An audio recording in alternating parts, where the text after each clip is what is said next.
ఒక పల్లెటూరులో అందరి గౌరవాన్ని పొందిన ఒక వృద్ధుడు నివసించేవాడు. జీవితంలో ఎన్నో కష్టాలు, ఎన్నో విజయాలు చూసిన అతను ఎప్పుడూ ప్రశాంతంగా చిరునవ్వుతో ఉండేవాడు. గ్రామంలో ఎవరికైనా సమస్య వచ్చినా, సందేహం వచ్చినా అతని వద్దకే వచ్చి సలహా తీసుకునేవారు. ఒకరోజు 12 సంవత్సరాల వయసున్న ఒక బాలుడు వృద్ధుడి దగ్గరకు వచ్చాడు. తాతయ్య, నేను పెద్దయ్యాక అందరూ గౌరవించే వ్యక్తిగా, విజయవంతమైన మనిషిగా ఎదగాలి. దానికి నేను ఏం చేయాలి అని అడిగాడు. వృద్ధుడు బాలుడు ముఖం చూసి చిరునవ్వు నవ్వాడు. వెంటనే సమాధానం చెప్పకుండా, రా, ముందు నాతో ఒక చోటికి రావాలి అన్నాడు. ఇద్దరూ కలిసి గ్రామం చివర్లో ఉన్న ఒక చిన్న నర్సరీకి వెళ్ళారు. అక్కడ రకరకాల పూల మొక్కలు, పండ్ల మొక్కలు, నీడనిచ్చే చెట్ల మొక్కలు అందంగా వరుసగా కనిపించాయి. వృద్ధుడు ఒక చిన్న మొక్కను కొనుగోలు చేసి ఇంటికి తీసుకెళ్ళాడు. ఇంటి ఆవరణలో ఒక మంచి ప్రదేశం చూసి చిన్న గుంత తవ్వి ఆ మొక్కను నాటాడు. తర్వాత బాలుడితో, ఇది మనిద్దరి బాధ్యత. ప్రతిరోజు నీళ్లు పోయాలి, కలుపు మొక్కలు తీసేయాలి, జాగ్రత్తగా చూసుకోవాలి అని చెప్పాడు. రోజులు గడిచాయి. బాలుడు ప్రతిరోజు వచ్చి ఆ మొక్కకు నీళ్లు పోసేవాడు. కొన్నిసార్లు ఎండ తీవ్రంగా ఉండేది, కొన్నిసార్లు భారీ వర్షాలు కురిసేవి, మరికొన్ని రోజులు బలమైన గాలులు వీచేవి. ఒకసారి తుఫాను కూడా వచ్చింది. ఆ చిన్న మొక్క విరిగిపోతుందేమో అని బాలుడు చాలా భయపడ్డాడు. కానీ ప్రతిసారి వృద్ధుడు, భయపడకు, ప్రకృతి దీనికి బలాన్ని నేర్పుతుంది, కష్టాలను ఎదుర్కొన్న మొక్కే బలమైన చెట్టుగా ఎదుగుతుంది అని ధైర్యం చెప్పేవాడు. 3 ఏళ్లు గడిచాయి.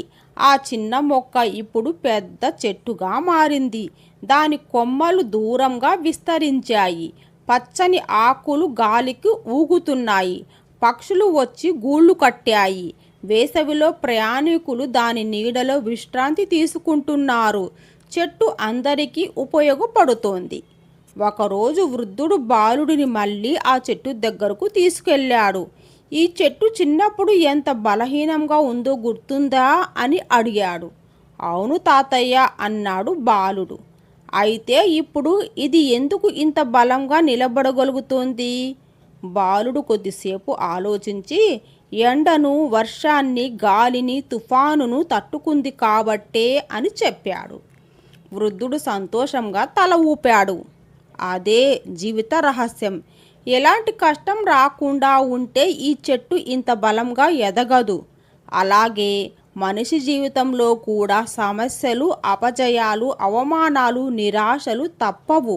వాటిని చూసి భయపడి వెనక్కి తగ్గితే అక్కడే ఆగిపోతాడు.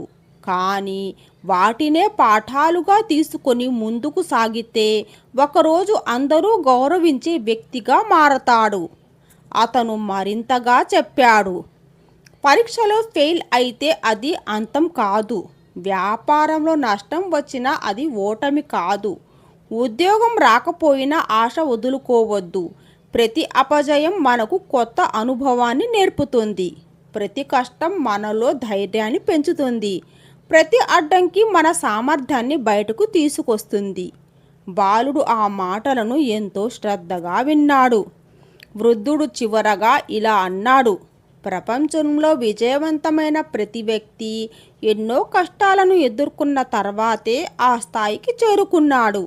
విజయం అనేది అదృష్టంతో రాదు. కష్టపడి పనిచేసే వారికి, ఓపికతో ఎదురు చూసేవారికి, ఎన్ని అడ్డంకులు వచ్చినా ఆగకుండా ముందుకు నడిచేవారికి మాత్రమే విజయం శాశ్వతంగా దక్కుతుంది. ఆ రోజు నుంచి ఆ బాలుడు ఎప్పుడూ సమస్యలను చూసి భయపడలేదు. ప్రతి కష్టాన్ని ఒక అవకాశంగా భావించాడు. ప్రతి అపజయాన్ని ఒక పాఠంగా తీసుకున్నాడు. క్రమంగా తన లక్ష్యాలను చేరుకుంటూ నిజమైన విజయవంతమైన వ్యక్తిగా ఎదిగాడు.